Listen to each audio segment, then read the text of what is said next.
At its core, Mafia 2 is a third-person action crime game. It has all the exciting car chases, all the gunfights and all the melee combat that you'd expect from a game like this. Our target kind of experience was very much things like Goodfellas, Godfather, very kind of adult movies with very serious themes. And for that to happen, we needed the game world to be realistic. Shooting is one of the most important things in the game, and obviously, as we try to be realistic, our weapons are quite lethal.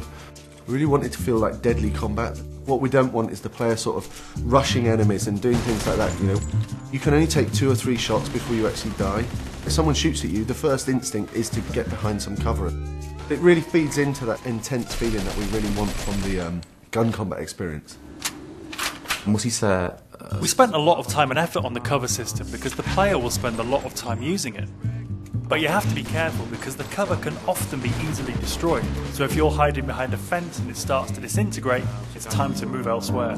This destructibility was a big thing for us. We wanted to fill the whole city with a massive number of destructible objects, so the player felt that they could pretty much destroy anything.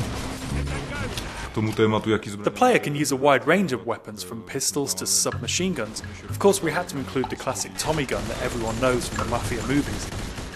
We do massive explosions from different stuff, like vehicles can be exploded. With some Molotov cocktails, they'll sort of set fire to the gasoline as it falls on the floor. And all these different things are things that you'd sort of expect from the 40s and 50s weaponry. Melee combat in the game is a really sort of visceral experience. We wanted it to feel really brutal. So it's a very simple system. Using 2 buttons, you perform these either hard punches or light punches. And then using a combination of these, you perform these finishing moves. And the coolest thing is these finishing moves are sort of context sensitive as to where you are in the world. So if you're stood near the hood of a car, then the player might punch a guy and then sort of smash his head against the hood of the car, which is a really cool thing. The driving model is very realistic. So you drive these things, they really feel like period cars. They feel very heavy, they feel really satisfying when you're driving them around. Once you get familiar with the controls, there's a real skill to doing the handbrake turns, the donuts and the skids in the street. The inspiration for these has been the cars and the car chases that you see in gangster movies. So if you visualise a gangster movie chase, you know, the cars screeching around the corner with the smoke coming off the tyres, guys shooting out of the windows with Tommy guns, this is very much one of the key goals for the driving experience.